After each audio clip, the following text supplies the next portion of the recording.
آئیں آج ہم اپنا محاسبہ کرتے ہیں، اپنا جائزہ لیتے ہیں انفرادی طور پر بھی اور اجتماعی طور پر بھی کہ کیا ہم حقوق ادا کر رہے ہیں۔ حیوانات کے حقوق کو چھوڑیے، غیر مسلم کے حقوق کو چھوڑیے، آج اپنا نقطہ یہاں تک محدود رکھیں اور اس چیز کا جائزہ لیں کہ کیا ہم اپنے مسلمان بھائی کے حقوق ادا کر رہے ہیں۔ اپنے ضمیر سے پوچھئے، اور اگر آپ اپنے ضمیر کا گلا دبا کر کہلوا بھی لے کہ ہاں کر رہے ہیں، تو حالات، واقعات اور حقائق چیخ چیخ کر کہہ رہے ہیں کہ نہیں، ایسا نہیں ہے، ہم اپنے مسلمان بھائی کے حقوق ادا نہیں کر رہے۔ میرے بھائی اور دوستو،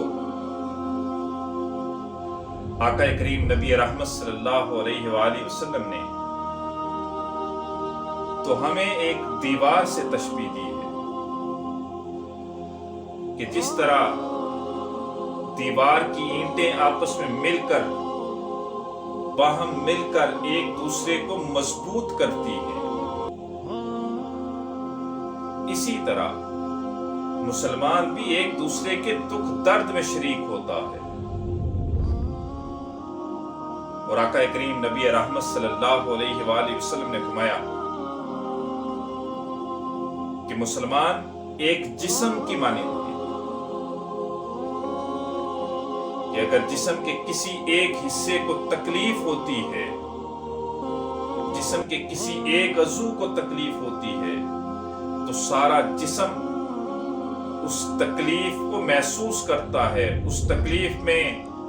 بے قرار رہتا ہے، اس تکلیف میں بے قراری اور بے خوابی میں مبتلا رہتا ہے۔ اور پھر قرآن نے تو یوں فرمایا ہے کہ مسلمان آپس میں محبت کرنے والے ہیں، ایک دوسرے سے شفقت کرنے والے ہیں، ایک دوسرے پر مہربان ہیں، اور پھر لا الہ الا اللہ کی بنیاد پر جو رشتہ قائم ہوا ہے اسے کوئی توڑ نہیں سکتا۔ یہ ایسا رشتہ ہے، یہ ایسی زنجیر ہے جو ٹوٹتی نہیں ہے۔ باقی سارے رشتے ٹوٹ سکتے ہیں، یہ ممکن ہے کہ ایک باپ اپنے بیٹے سے ناراض ہو جائے، بعید نہیں کہ ماں اپنے بچے کو اپنی گود سے علادہ کر دے۔ یہ ہو سکتا ہے کہ بھائی اپنے بھائی کا جانی دشمن ہو جائے۔ دنیا کے جتنے بھی رشتے ہیں، وہ محبت کے ہیں، وہ خون کے ہیں، وہ سارے ٹوٹ سکتے ہیں، لیکن یہ رشتہ جو کلمے کی بنیاد پہ ہے، جس نے ایک چین کے مسلمان کو افریقہ کے مسلمان سے جوڑا ہوا ہے، جس نے ایک عرب کے بدو کو تاتار کے چرواہے سے جوڑا ہوا ہے،